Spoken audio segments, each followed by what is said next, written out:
Welcome to the Forensic Cop Podcast. Norwich 0, Liverpool 3. That was the first Liverpool game I've watched in just under a year.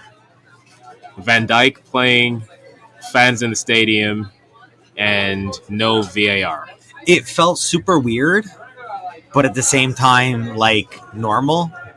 I guess this is the game we watched more than a year and a half ago, whenever fans used to be there, and whenever Van Dijk used to be there, and whenever Liverpool would cruise to victory. That's kind of the old game. So it's like old is new. But I mean, look, fantastic game. Norwich is a team we need to beat. They came up from the championship. Good for them. And we beat them down. Good for us.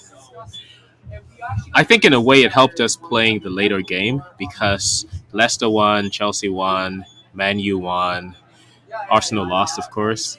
Oh my God, Arsenal. Well, so let's not even talk about Arsenal. But I feel, honestly, at this point, not even happy when they lose. I just feel bad. They're in transition. The question is how. No, they were in transition. I don't know what they're in now. Well, they're transitioning from the transition. Let's put it that way. Hopefully, they're transitioning in the right direction. It's a process. Yeah, but So I think it helped us playing a little bit later because, in one way, all the pressure was on us because all of our rivals won. But at the same time, that reminded the players that we are who we are. This is Norwich. We have all of our players in the team. Everybody's fit except for Robertson. Costas came in, played an amazing game. I don't know. I gotta be honest. And this is gonna be sacrilegious. I kind of liked Robertson being injured. I mean, I like Robbo. He's very good. He's he brings a lot of energy down the wing. But I felt like Tsimikas, or however you pronounce his name, I apologize for mispronouncing it. Call it Costas. Costas. I felt like he brought just something a bit more, something a bit different. And I thought he did. I actually thought he did a great job. I just think in the last 20 minutes or so, he tired.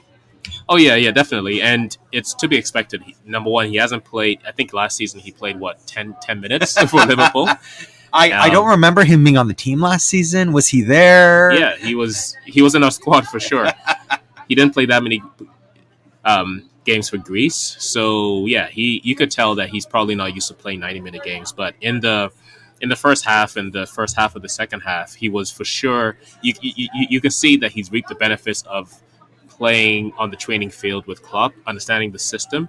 So he was being able to be dropped in. And there's no pressure on him right now because it's not like if he doesn't perform, he's out. He will play the next 3 games as our left back, and I think that's a good thing. And it could be a blessing in disguise that Robertson had the injury that he got and it's not too severe. I don't know. I gotta be honest. I have this horrible feeling in my stomach that this is a blessing in disguise for Tsimikas and for Liverpool, and it's just a horrible, horrible thing for Robertson.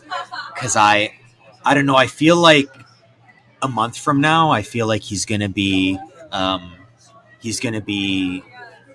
kind of out of the squad. Not out of the squad, but he might not be first choice the automatic way that he wants to be right now. So I kind of feel like, Tsimikas looked good.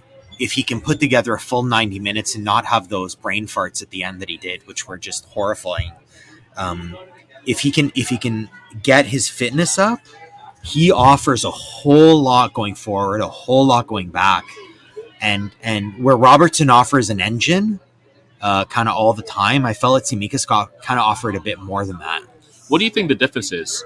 Because if you look at them stylistically, Tsimikas has, let's just say that they have the same level of skill. And they have the same level. I'm not sure I would say that. So you think Costas is a little bit higher skilled than Robertson? I think Costas, I don't want to say that because I feel like I'm bashing Robbo. I feel like Costas can just do more. I feel like he has the ability to cut in a bit better. I feel like he has a bit more of an instinctive ability to cross. And I think I would be surprised if Costas played a full season and didn't score at least a couple goals. Where if Robbo scored 1, I would be floored. Yeah, let's put it this way. Robertson only scores tap-ins, right? Costas, you can see him scoring. Well, he got that one header where he actually dove into the net last year. Yeah, well, to me, it's a tap-in. It's a header it's tap-in. a tap-in I know, with a head, yeah. But with Costas, you can kind of see, because we do get a lot of those opportunities to take shots from the left, and Robertson almost either scuffs it or he passes because he knows he doesn't have a great shot. You can kind of see Costas being able to give the keeper one or two things to think about. So I think he had a great game. What else do you think about our defense? I mean, so it was fun to see that Van Dijk and Matip were the two lowest speed players in terms of the whole game. They ran the least. I mean, not a surprise. You know, Van Dijk just cruises. I think there were maybe 2 or 3 times I saw him kind of sprint. I think one time in the second half. One time in the second half, he sprinted for like 10 meters. Like twice, he maybe kind of sprinted, and then the rest of the time, he was just he never made it out of like second gear. Like he has the game down to an art. And Matip, I don't know, like we all think of Matip as this kind of add-on who cares guy, but he may be one of the better central defenders out there because, you know, Van Dijk is fantastic and makes everyone look good. But let's not forget, you know, when he came into camp this year, he was wearing a shirt with Matip on it, right? He wasn't wearing one with Gomez on it or one with Konate on it. Like, I think he knows how good Matip is, and I think we saw it today. There was just nothing he couldn't do. He was calm on everything. He rarely got caught out, if at all, and he's just solid.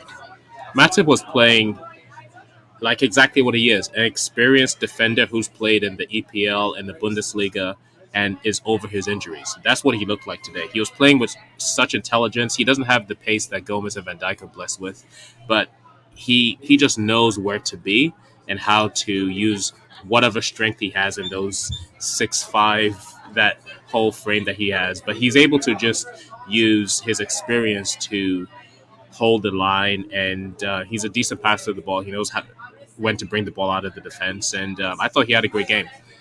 Well, I mean, now we're talking about the problem that Liverpool have on center back, which is that they've got too many guys back there. What are they going to do? As opposed to last year.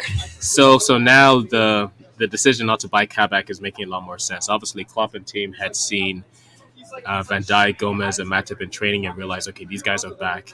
It does not probably make sense to buy another foreign defender. In addition to that, it probably makes sense to consider offers for Nat Phillips. Because realistically, if Konate and Gomez don't play and they're fit, I think Liverpool's had an amazing season because Matip and Van Dijk all the way for me. Honestly, at this point, like what we saw from Matip today, and we know what we're going to get from Gomez and Konate. I mean, he's young. We've seen what he's done, you know, before he came to Liverpool. I don't see how Phillips gets a minute in this squad unless we go through another catastrophic series of injuries. And yeah, to your point, I don't think Konate gets anything yet. Okay. So we'll head inside. Yeah, we're enjoying a patio to celebrate the victory for Liverpool, and we're enjoying a beer. Cheers! Cheers! There we go. So I mean, the player of the game kind of has to be Salah, for lack of a better way of scoring it. I would actually go Matip. So it's Salah because he was in on all 3 goals. Sure. So the first one, he had no idea what the first one was a brilliant tap on that even the smartest players in the world would never have thought of. No, it was a total mistake. He clearly wanted to do it himself. Right. But the vulture that is Jota, I mean, and I actually mean that in a fantastic way. Jota, we just do need a vulture in our team. Vultured onto that ball and just put it right in. I think Salah wanted to control it. He wasn't able to. And Jota jumped on it, and that's what he's there for. That's what a center forward should be. Agreed. And as I was watching the first half and until Jota came off, I was trying to figure out, is Liverpool playing a different game and actually playing 3 up front and not having Jota trying to play the Firmino role? No. Or was he attempting to play the Firmino role and failed? He was trying to play the Firmino role and did it quite poorly. Except he scored. So, you know what the interesting part is? He scored because that was him playing as himself. Right. What's interesting is the Firmino goal was actually not Firmino playing as Firmino. It was Firmino playing as Jota. Because it is clear that Jota has changed the dynamic. Firmino, so for that second goal, Firmino would never be in that position. Mhm. He would always be further down. Okay, we'll be there in a second. Okay. So no way Firmino is in the box that deep on a regular game.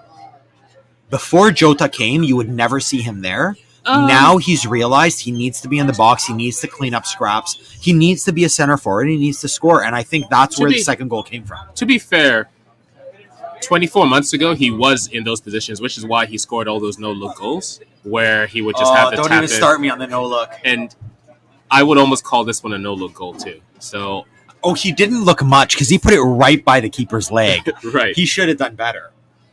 But, I mean, the third goal, Salah, I mean, brilliant first touch, put it where he should have.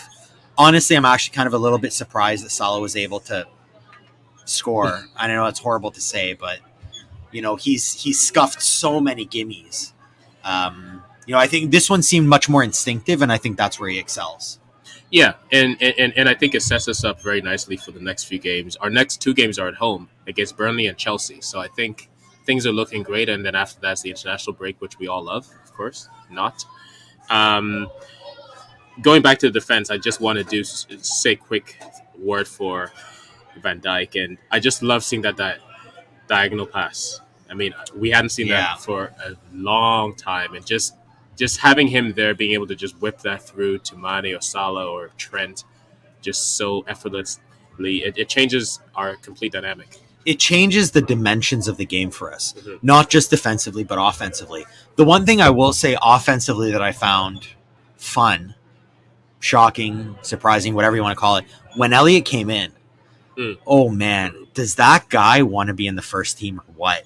Yeah. He worked, like flat out worked, and he looked good. He looked dangerous. I'm just so happy that Klopp, hopefully this means, the fact that he came on today means that we're keeping him for the season. I don't want to see him on loan anywhere. I think he's ready, and I love the fact that he's not seen as a Salah replacement, but he's seen to help the right flank with Salah and Trent, because the three of them together can do a lot of damage. If Salah had passed today, I guarantee you a goal would have happened there. Salah, I don't know. I think he was maybe hunting for a second goal or whatever, but Salah, if he had made a pass to him like Elliott during the game when he was in there, I think we would have seen a lot more.